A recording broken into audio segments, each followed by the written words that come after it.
Наше единственное вдохновение – это наши предки. Будем добавлять современные элементы, конечно же.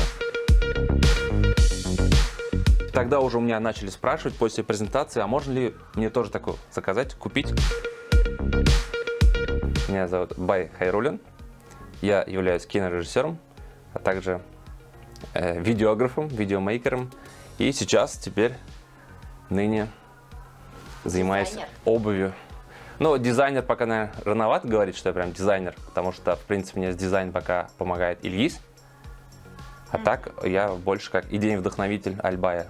Это кожа. Тоже. Вот эта кожа, да. Здесь тоже слои кожи. Потом Прессованная? красится, потом она за счет гвоздей, короче, держится. И клей. Это рантовый метод. Ну, вообще все началось с фильма. Мы познакомились с Мирой Рахмат зимой 23-го года. Даже раньше. И я хотел создать фильм, она хотела про Казан-шов. Шов – он применяется для создания обуви, применялся в очень давние времена, со времен Булгара. Вот это, так скажем, сплетение, соединение двух кож, кожаная мозаика, называется казанским швом. И мне эта идея вдохновила, и Миру тоже.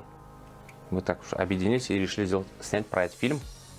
Я начал писать сценарий вместе с Мирой. Ну, то есть я пишу и отправляю, она говорит, там, тут поменяй, здесь. Фильм про документальный, поэтому тут по-любому нужно изучить историю и с элементами художественной части. И как раз-таки благодаря художественной части и появилась обувь. Как все было? Изначально по сюжету у нас главная героиня приезжает из Москвы, и она вдохновляется, так скажем, ичигами, которые создавали раньше. И по сюжету ей нужно придумать обувь свою.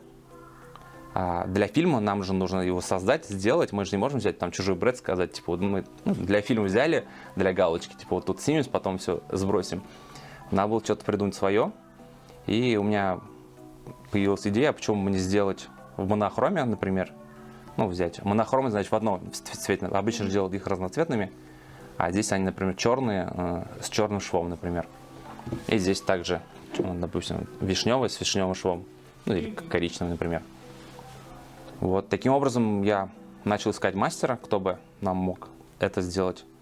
И мы, как знакомились с мастерами, например, мы брали интервью, и я у кого-то спрашивал, типа, не могли бы для нас, например, обувь сделать.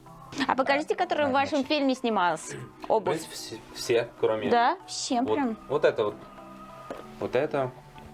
была обувь. А вы такие сами носите, я видела. Да. Ну, у меня похожая модель, чуть отличается, но... Да. А здесь уже резина подошва. А вот эта у кожи такая мягкая. Мы познакомились с Ильгизом. Ильгиз очень давно уже занимается данным ремеслом. Более 20 лет, насколько я знаю. Он поддержал идею, сказал, сделать для фильма обувь. Изначально мы делали обувь только для фильма. То есть только вот у нас в июле были съемки, и была задача у Ильгиза там сделать определенное количество пар. Потому что это как реквизит, он нужен на площадке. И здесь сейчас есть вот реквизит у вас здесь? Кстати, вот, по-моему... Который он делал для фильма. Вот Они это... снимали в фильме, да? Тут, по сути, вся обувь, которая была в фильме, она здесь представлена, в принципе. Здесь эту обувь мы презентовали в апреле, когда решили рассказать то, что мы снимаем фильм.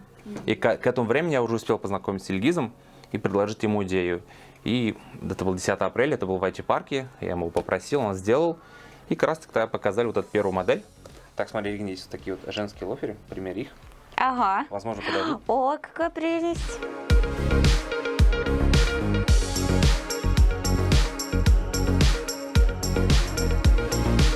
И идея, и возможность. Вообще это возникло из потребности.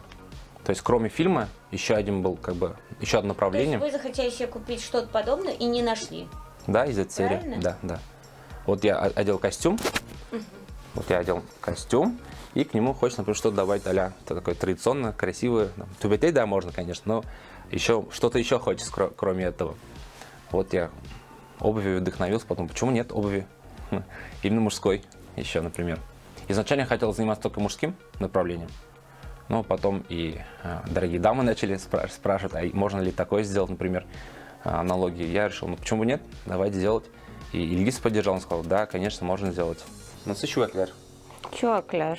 А они прям вот сделаны прям как по старой технологии, как бабушки носили, да? Да, Про бабушки даже. Прям сравнить, я сейчас принесу. Хорошо, давайте. Вот здесь схожего цвета. Да. Какая прелесть. Вот эти чуваки сделаны в Арске. Если честно, я уже разрабатываю несколько новых дизайнов. Они пока просто в секрете, я их сейчас тестирую. У меня какая цель?